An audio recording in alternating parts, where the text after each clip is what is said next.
Cricket board कहता है कि हम गुलाम नहीं हैं, हम नहीं आ रहे भारत खेलने, और भारत के अंदर होने वाले अगले महीने वर्ल्ड कप से उसने इनकार कर दिया कि मैं भारत नहीं खेलूंगा, मुझे किसी न्यूट्रल प्लेस पर लेके जाओ। न्यूट्रल प्लेस की आदत किसने डाली? पाकिस्तान ने। पाकिस्तान जो न्यूट्रल प्लेस मांगा था, क्योंकि कभी भारत मना कर दिया था पाकिस्तान खेलने के लिए। हम बड़े अच्छे लगे यार, कितना अच्छे से भारत ने पाकिस्तान का बायकॉट किया। अरे जब कर ही दिया था तो पाकिस्तान के साथ फिर खेलने का गए? कहीं नहीं खेलते। अगर इतना ही था, ये क्या बात हुई? खेलेंगे तो सही लेकिन हाथ नहीं मिलाएंगे, खेलेंगे तो सही लेकिन उसके हाथ से ट्रॉफी नहीं लेंगे। खेलना तो नियमों की पालना करने जैसा है यार। अखंड बेइज्जती कराए फिर रहे हो यार देश की। ये तो वाकई में सीधा संवाद है, ओपन लेटर टू बीसीसीआई। और समस्त भारतीय ये दिमाग से पहले धारण कर लें कि बीसीसीआई भारत नहीं है साहब। बीसीसीआई के अंदर बैठे हुए जो सेक्रेटरी हैं जय शाह, वो अमित शाह जी के सुपुत्र हैं। इस वजह से आप में से बहुत सारे लोग उन्हें भारत सरकार का हिस्सा मान लेते हैं। वो निजी कैपेसिटी में काम कर रहे हैं। जय शाह आईसीसी के एक चेयरमैन बने हुए हैं, सेक्रेटरी बीसीसीआई हैं, एशिया क्रिकेट काउंसिल के एसीसी के वो प्रेसिडेंट हैं। पद सारे भारी हैं, लेकिन एक बार भी जब भारत का स्टैंड लेने की बात आती है तब वो निजी संस्था की तरह बीसीसीआई बात करती है भाई। और उसके चलते सारा ह्यूमिलिएशन सारे देश की जनता को भुगतना पड़ता है। आपको वाकया बताता हूं, आईसीसी चैंपियंस ट्रॉफी की कहानी आपको याद होगी। India not to play in Pakistan, BCCI ने यह कह दिया था। हमें लगा कि देखिए बीसीसीआई कितना बात अच्छी कर रही है, पाकिस्तान में खेलने से इनकार कर दे रही है। लेकिन बाद में क्या होता है? दुबई जाके खेलाते हैं ये लोग, जाके कहते हैं कि नहीं देश बदल गया, पाकिस्तान से खेलने में बुराई थोड़ी है। पाकिस्तान चैंपियंस ट्रॉफी के लिए नहीं आएगा, पाकिस्तान मना कर दिया। पाकिस्तान ने बायकॉट कर दिया कि तुम्हारे यहां एशिया कप होगा तो हम नहीं आएंगे। हम क्रिकेट सारा खेल रहे हैं, हमारे खिलाड़ी बढ़िया टॉस खेल रहे हैं, टॉस खेल के हाथ नहीं मिला रहे, पाकिस्तान में हाथ नहीं मिलाएंगे। हाथ ना मिलाने की कंट्रोवर्सी इतनी हाई होती है कि चैंपियंस ट्रॉफी जीतने के बाद भी हम पाकिस्तानियों से अपने हाथ में ट्रॉफी नहीं लेते हैं। पाकिस्तानी उसे उठा के अपने पास ले जाते हैं। बीसीसीआई कहती है हम क्या करें, हमारे हाथ में क्या? अरे चल क्या रहा है ये? पाकिस्तान कह देता है कि 2026 में होने वाले टी20 वर्ल्ड कप है, हम भारत में नहीं खेलेंगे। बीसीसीआई तुम क्या करवा पाए? मतलब तुम भारत के अंदर सेंटिमेंट्स का लाभ लेकर के जनता को तो तुम क्रिकेट खिलाने के लिए, दिखाने के लिए ले आते हो, क्योंकि तुम्हें दर्शक चाहिए, दर्शकों के नाम पर तुम्हें पैसा चाहिए। तुमको विज्ञापन जब आ रहे हैं तो उन विज्ञापनों से तुम्हें बढ़िया मालामाल कंपनी बनना है, क्योंकि जनता के जो इमोशन है राष्ट्र से जुड़े हुए, तुम उन्हें तो पूरी तरह सिंचित कर लो, लाभ कमा लो। लेकिन जब बात देश के बारे में आए कुछ करने की, तब तुम कन्नी काट लोगे। नहीं साहब, हम तो साइड में हैं, हमको तो सब खेलना पड़ेगा क्योंकि नियमों में बंधे हुए हैं। अरे नियमों में बंधे हुए हो तो यार इंसल्ट क्यों करवाते हो मेरे भाई? यहां पर देखो कि टी20 वर्ल्ड कप में पाकिस्तान मना कर दिया हमसे खेलने पर। चलो पाकिस्तान की कहानी, भारत पाकिस्तान के बीच में सीधा झगड़ा है। बांग्लादेश के साथ कौन सा आपने बहस खोल दी उसकी है? बांग्लादेश की तरफ से बयान आ जाता है, वो मना कर दे रहा है कि मैं टी20 वर्ल्ड कप नहीं खेलूंगा भारत में। बोले क्यों? हमारे खिलाड़ी सेफ नहीं है। खिलाड़ी सेफ नहीं है, ये बात कहां से निकल आती है? और इतना ही नहीं, आईसीसी तो तैयार भी हो गया नई डेट देकर के, हाँ ठीक है तुम नहीं खेलोगे, कोई बात नहीं, दूसरी जगह लगा देंगे। तो भाई साहब, जय शाह साहब, आप हमारे देश को रिप्रेजेंट कर रहे हैं, आईसीसी के चेयरमैन हैं, कुछ ऐसा स्टैंड लेते, कुछ तो नियम कानून ऐसे लगाते। कहां खेल हो गया ये? मतलब कहां निजी स्वार्थ बीसीसीआई के देश से ऊपर चले गए? ये सवाल जनता जानना चाहती है, और जनता को जानना चाहिए कि अल्टीमेटली ये खेल हो क्या रहा है। और खिलाड़ी के नाम पर जो बम फूटा वो शाहरुख खान पर फूटा। शाहरुख खान की कहानी क्या, मैं वो भी बता देता हूं। शाहरुख खान आजकल हो गए व्यापारी, बढ़िया, उन्होंने एक टीम बना रखी है। जनता के इमोशन इनको समझ में आ चुके हैं कि हाँ साहब को आईपीएल देखना है, आईपीएल के अंदर विज्ञापन आएंगे, हम सब लोग पैसा कमाएंगे। इन्होंने एक कंपनी बना ली। देश में आईपीएल का 19वां सीजन होने जा रहा है 2026 में, जब टी20 वर्ल्ड कप हो जाएगा उसके बाद बढ़िया आईपीएल चलेगा। आईपीएल चलेगा उस समय पर देश के अंदर 10 टीम आईपीएल खेलेंगी, और टीम जब आईपीएल खेलती है तो उसमें दुनिया भर के प्लेयर्स को लाया जाता है, खरीदा जाता है, ताकि हर चीज की एक सुर्खी बने और सुर्खी के साथ आप न्यूज में आ जाओ कि हाँ आप कुछ कर रहे हो। कुल मिलाकर के साहब, अब कहानी निकल कर इनसे आई थी। क्या कहानी थी, मैं वो आपको सारी की सारी कहानी अभी डिटेलिंग में बता देता हूं। फिलहाल के लिए इनका किया हुआ जो काम है ना, वो हम सबके लिए अत्यधिक भारी पड़ रहा है। मैं तो ये कह रहा हूं कि माधुरो जब चिल्ला चिल्ला कर कहता था ट्रंप को कि मैं बैठा हूं, मुझे कुछ करके दिखाओ, भारत को इनके दुस्साहस का कुछ तो ट्रीटमेंट देना चाहिए ना यार। कुछ भी करते चले जा रहे हैं।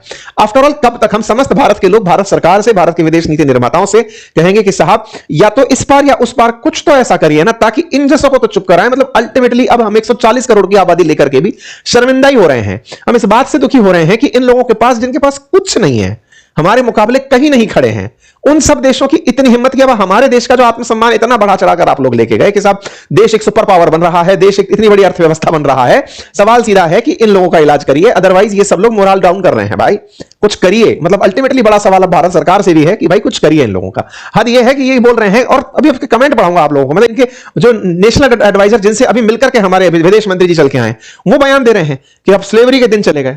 गजब आजादी पा गई है भारत से, इनका आजादी खत्म नहीं हो रहा है अभी।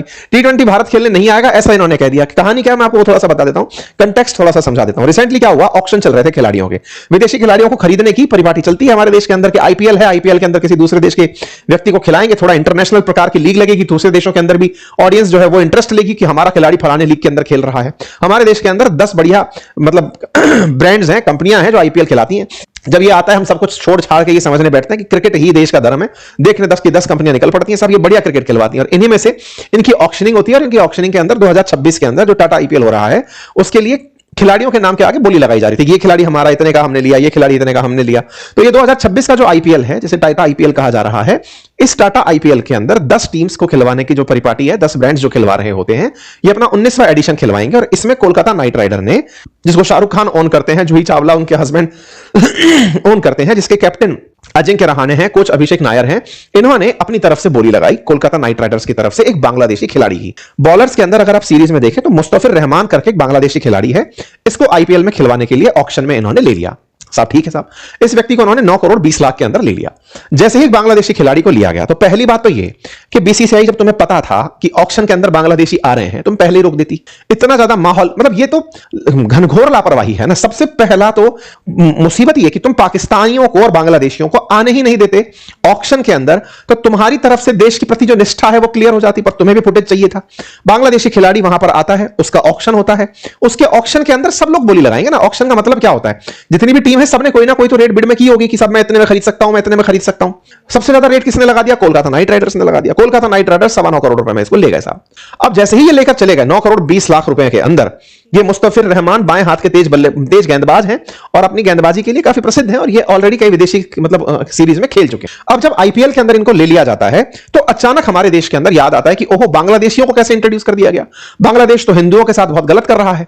बिल्कुल, ये तो सही है, हिंदुओं के साथ गलत कर रहा है, तो हमारे देश के धर्माचार्य बाहर निकल आए। उन्होंने कहा कि बांग्लादेश में हिंदुओं के साथ गलत हो रहा है, भारत ऑलरेडी इसके खिलाफ कोई आवाज नहीं उठा रहा है, हम एक खिलाड़ी को और ले लेते हैं, ये तो बहुत गलत है। तो ऐसे में हमारे देश के अंदर एक आउटरीच पैदा होता है इस बात का कि नहीं साहब, ये सब गलत कर रहा है, और करने वाले शाहरुख खान है, और शाहरुख खान तो भारत के पक्ष में शायद ही कुछ करेंगे, ये तो हमेशा बांग्लादेश और पाकिस्तान के पक्ष में ही करेंगे, उनके ही लोगों को लेंगे।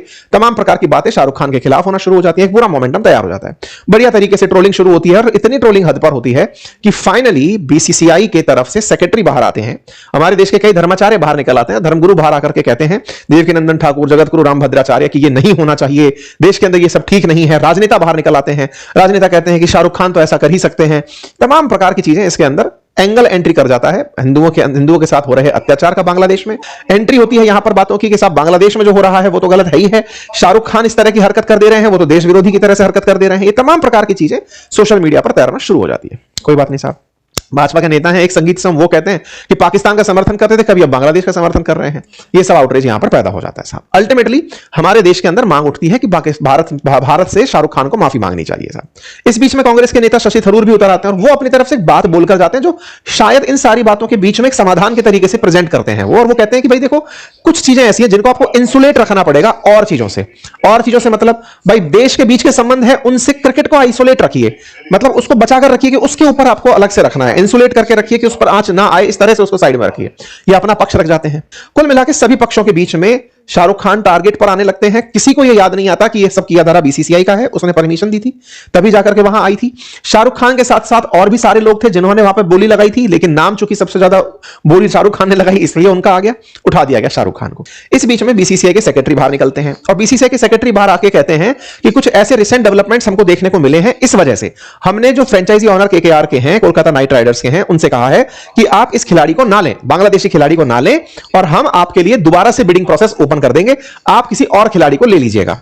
मतलब बीसीसीआई की तरफ से फाइनली इतना कुछ जब देश में रायता फैल गया, तब एक खिलाड़ी को देश से बाहर करने का कह दिया गया, टीम से बाहर करने का कह दिया गया। भाई मतलब इनको जाने दो, हम आपके लिए फिर से इस प्रोसेस को ओपन कर देंगे। साहब वाह वाह, बीसीसीआई हो गया कि बीसीसीआई ने तो कमाल ही कर दिया। शाहरुख खान के केस पे मतलब उन्होंने बांग्लादेशी खिलाड़ी को ही लौटा दिया, और इस तरह से उन्होंने हरकत कर दी। सभी को लगा कि ये तो विजेता मूव है। यह विजेता मूव नहीं था। क्यों नहीं था? इसके पीछे भी मैंने आपको पहले भी कई बार बताया है।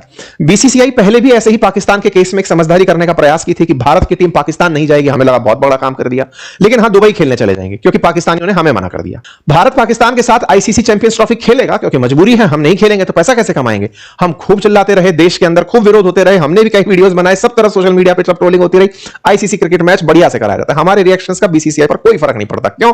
प्राइवेट कंपनी की तरह काम करती है। समझ ही नहीं आ रहा है, जनता कंफ्यूज हो रखी है, लगता है सरकार कर रही है ये काम, वो अपनी तरफ से खेल के निकल जा रहे हैं। इस बार भी ऐसे ही किया। बीसीसीआई ने शाहरुख खान को मना किया कि सुनिए आप ऐसे इस खिलाड़ी को मत लीजिए, छोड़ दीजिए। कोई बात नहीं, छोड़ दिया आपने। अच्छा, अब बांग्लादेश की बारी थी। कोलकाता नाइट राइडर्स ने तो अपनी तरफ से इनकार कर दिया, साहब हमने तो निकाल दिया खिलाड़ी, आपने कहा हम दूसरा खिलाड़ी ले लेंगे, कोई बात नहीं। अब बांग्लादेश से एक महानुभाव निकल के आते हैं। इनको पहचानिए कौन है ये वही है जिनसे मिलकर के हाल ही में हमारे साथ विदेश मंत्री मिलकर के आए थे। प्रोफेसर आसिफ नजरुल नाम है इनका, लॉ एडवाइजर है ये ये बाहर निकल के आते हैं। इन्हीं के पास में, आसिफ नजरुल के पास में ही इनका स्पोर्ट्स मंत्रालय भी है। ये बाहर निकल कर आते हैं आसिफ नजरुल, और आसिफ नजरुल अपनी तरफ से कहते हैं कि जो भारत ने बीसीसीआई के थ्रू हमारे साथ किया, इंडियन क्रिकेट बोर्ड के द्वारा जो हमारे साथ हरकत की गई, वो पूरी तरह अनएक्सेप्टेबल है। इसके चलते हमारे खिलाड़ियों की सुरक्षा को लेकर प्रश्न खड़ा होता है, और ऐसे में T20 वर्ल्ड कप खेलने के लिए हमारी टीम भारत नहीं जाएगी। बाकायदा T20 वर्ल्ड कप खेलने भारत बांग्लादेश की टीम आ रही थी। बवाल तो इस बात पर होना चाहिए था कि भारत बांग्लादेश के साथ मैच खेल ही क्यों रहा है, उस पर कोई बयानबाजी नहीं हुई। इतने दिन से ये सारा की सारा टाइम टेबल जारी हो रखा है भारत के अंदर, बीसीसीआई के साथ, बीसीसीआई और बांग्लादेश के बीच में जो खेल हो रहा है, या फिर भारत की क्रिकेट और बांग्लादेश के क्रिकेटर्स के बीच में वर्ल्ड कप जो हो रहा है, उस पर कोई प्रतिक्रिया नहीं थी। और तो और इंटरेस्टिंगली आप चीजें जानेंगे तो हैरान हो जाएंगे कि जो खेलने का जो मैदान तक रखा गया था बांग्लादेश के साथ, 4 मैच में से 3 मैच कोलकाता के ईडन गार्डन में रखे गए थे। मतलब एक उस जगह पर मैच को रखा गया था। कोलकाता नाइट राइडर्स तो आईपीएल की टीम है, मैं तो आपसे बात कर रहा हूं T20 world cup official BCCI की टीम की। वो T20 वर्ल्ड कप फरवरी में खेलने जा रही थी बांग्लादेश से, जिसका कोई विरोध नहीं हो रहा था। वो उसका कोई विरोध नहीं हो रहा था, और उसके मैचेस भी बांग्लादेश के साथ कोलकाता में रखे जा रहे थे। और कोलकाता में क्यों रखे जा रहे थे, बस इसको समझिएगा इलेक्शन से जोड़ करके, कि कोलकाता के अंदर इस तरह से अगर मैच हुए भारत बांग्लादेश के खिलाफ की बात चली वहां पर, तो उसका इंपैक्ट पश्चिम बंगाल के इलेक्शन पर आएगा, जनता मोबिलाइज होगी। बड़ा ही प्लानिंग के साथ खेल चल रहा था। ये तो सीधा सीधा ऐसा प्रतीत होता है, कोई विरोध ही नहीं था उसका। इस बात पर भाई साहब इनकी हिम्मत देखते हैं, ये क्या कहते हैं आसिफ नजरुल निकल करके, the days of slavery are over, गुलामी के दिन खत्म हो गए हैं। मतलब हद यह है कि बांग्लादेश अपनी तरफ से भारत के साथ भारत में खेलने से इनकार करता है। इस बात पर हम बीसीसीआई के चलते भारत के लोग शर्मिंदा फील करते हैं कि यार इसकी इतनी हिम्मत कैसे हो गई कि यार हमसे मना कर दिया। इतना तो अपन के अंदर भी है ना यार। अब वो इस तरफ से जो हरकत करवा रहा है वो बीसीसीआई है, क्योंकि उसने हमारे सेंटिमेंट्स की बगैर परवाह किए सारे के सारे खेल पहले ही बांग्लादेश के साथ प्लान किए हुए थे, और बांग्लादेश के साथ प्लान किए हुए थे। वो बढ़िया भाई साहब अपने सोशल मीडिया पर वायरल हो रखा है। वो कह रहा है कि Bangladesh cricket board has taken his decision, we welcome the decision taken by the context of violent communal policy of the cricket board of India. ये हमारे ऊपर कम्युनल पॉलिसी लगा दी है कि इनकी कम्युनल पॉलिसी है, इस कारण से हमारे खिलाड़ी को नहीं खेलने दे रहे, हम तो पूरी की पूरी टीम ही नहीं भेजेंगे। इनकी सब तारीफ होना शुरू हो जाती है। ये अपनी तरफ से बोलते हैं कि अब तो मैं इंफॉर्मेशन ब्रॉडकास्टिंग मिनिस्ट्री से भी कहूंगा कि जो आईपीएल के मैचेस है ना, उनका भी प्रसारण बांग्लादेश में मत होने दो। Bangladesh should also be stopped, IPL matches in Bangladesh should also be stopped. बोले दिखाओ ही मत भारत के अंदर। ये हमारे बांग्लादेश, यहां पे लिखा है we will under no circumstances accept insult of Bangladesh, Bangladeshi cricket, Bangladeshi cricketers, the days of subservience are over. अब एक बात बताइए, ये व्यक्ति यूथ एंड स्पोर्ट्स एडवाइजर, वहां का मंत्री, बांग्लादेश की इज्जत से जोड़ दिया, और इसमें उसने भारत खेलने से इनकार कर दिया। और हमारे यहां पे क्या हो रहा है, ना किसी मंत्री का कोई बयान है, ना हमारे यहां पर बीसीसीआई के अलावा कोई भी पार्टी बन रहा है। सारा की सारा मामला शाहरुख खान पर चला जा रहा है, क्योंकि इजी टारगेट है, क्योंकि उसका कोई राजनीतिक लाभ नहीं है, वो कोई राजनीति करने की पार्टी नहीं बना रहा है। आसान टारगेट है, टारगेट करो, दुनिया का ध्यान उस तरफ आकर्षित रहेगा, पूरा की पूरा जो आउटरीच है वो उसके ऊपर खोल दो, बाकी हम तो सब साफ बन के निकल जाएंगे। अरे साहब हमारी ऊपरी जिम्मेदारी लें, हम भी जिम्मेदारी लें कि बीसीसीआई से सवाल करें कि तुम क्या कर रहे हो भाई, ये है तुमको 2-4 खेल नहीं खेले, तुम प्राइवेट कंपनी हो ना, 2-4 खेल नहीं खेले, आईपीएल खेल लो यार, आईपीएल खेल लो। हमारे देश के लोग तुमको देख देख के खूब पैसा वैसे ही दे देंगे, मरे जा रहे हो ना, हम लोग खुद ही दिखा देंगे तुम्हें खूब सारा मैच यार। पर नहीं साहब, इनको अपनी तरफ से चाहिए था, और ये साफ मना कर दिया बांग्लादेश की टीम T20 खेलने के लिए भारत नहीं आएगी। आईसीसी को लेटर लिख दिया। अब आईसीसी में बैठे हैं जय शाह बन के चेयरमैन। आईसीसी के अंदर जब वो बैठे हुए हैं, आईसीसी उनकी बात भी सुन लेती है। आपको मैं बता दूं कि 4 इस तरह से सीजन के अंदर 4 ए बी सी डी करके इनकी 4 टीम्स बनी हैं, 4 ग्रुप्स बने हैं, और उस पहले ग्रुप के अंदर ये सारी टीम इस तरह से group A B C D 4 C के अंदर बांग्लादेश को रखा गया। और भारत बांग्लादेश के जो मैच का शेड्यूल था, 7 फरवरी को कोलकाता में था, 9 फरवरी को कोलकाता में था, 14 फरवरी को कोलकाता में था, और 17 फरवरी के दिन मुंबई में था। तो शुरुआत के 3 मैच कोलकाता के अंदर बांग्लादेश के साथ रखवाना, यह भी अपने आप में किसी योजना का ही हिस्सा हो सकता था, तभी जाकर बीसीसीआई चुप बैठकर रखा हुआ था। ये सोचने का विषय है। और जब इस तरह से भारत के मैच 3 साथ एक साथ कोलकाता में हो रहे हैं, मतलब कोलकाता पश्चिम बंगाल है, पूर्वी बंगाली तो बांग्लादेश है, आप वहां पर इस मैच को क्या दिखाना चाहते हो कि हम भारतीय लोग अपने इमोशन लेकर के एंटी बांग्लादेश होकर के इस मैच को देखने पहुंचे, और हम ये भूल जाएं कि हमारा ये मैच हो ही क्यों रहा है, हमें खेलना ही क्यों है इन व्यक्तियों से। एक तरफ तो आप ये कह रहे हो कि ये वो लोग हैं जो कि एंटी हिंदू हैं, ये वो लोग हैं जो बांग्लादेशी होकर के भारत के खिलाफ बयानबाजी कर रहे हैं, भारत के खिलाफ नफरत फैला रहे हैं, भारत के खिलाफ एक्सट्रीम हेटरेट चल रहा है। आप इनके साथ मैच करवाते हैं उस जगह पर जहां बिल्कुल बॉर्डर एरिया है, कि आओ और अपना जो गुस्सा है ना, वो गुस्सा क्रिकेट में निकालो, ताकि व्यूअरशिप मजेदार होगी, तुम लोग खेल देखने आओगे, हमारा तो पैसा कमाएंगे, तुम लोग गुस्सा होना यही तो हमारी कमाई है। तुम आपस में लड़ोगे, इसी से तो दुनिया की इकोनॉमी चलेगी। आओ देखने आते हैं, आओ। पहले इसका मतलब अब तो ये एक अलग तरह की चीज हो गई, कहीं इंटरनल सेटिंग तो नहीं रहती इन लोगों की आपस में कि सुनो एक दूसरे को बढ़िया गाली दो, थोड़ा सा लोग देखने आएंगे, फिर मैच में लोग ज्यादा आएंगे। अभी इतना प्यार मोहब्बत में कौन मैच देखता है? भारत नेपाल का मैच हो या भारत भूटान का मैच होगा, कौन देखेगा?